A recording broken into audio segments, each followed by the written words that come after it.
रिहाई दे लई इल्तजा। कलामे अकदस चों ज़बूर 119 145 तो 152 आयात।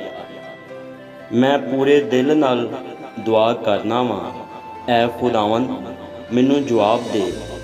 मैं तेरे आइन ते अमल करांगा। मैं तेरे तो दुआ कीती है, मैनू बचा लै ते मैं तेरियां शहादतां नू मन्नांगा। मैं पो फटन तो पहला फरियाद कीती, मैनू तेरे कलाम ते एतमाद दे। मेरियां अखां रात दे हर पहर तो पहला खुल गईयां ताकि तेरे कलाम ते ध्यान करां। अपनी शफकत दे मुताबिक मेरी फरियाद सुन। ऐ खुदावंद अपने अहकाम के मुताबिक मैनू जिंदा कर। जिहड़े शरारत के दर ते रहिंदे ने वो नज़दीक आ गए और तेरी शरीयत तो दूर ने।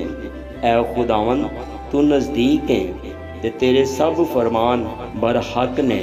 तेरियां शहादतां तो मैनू कदीम तो मालूम होया कि तू उन्हां नू हमेशा दे लई कायम कीता है। आमीन।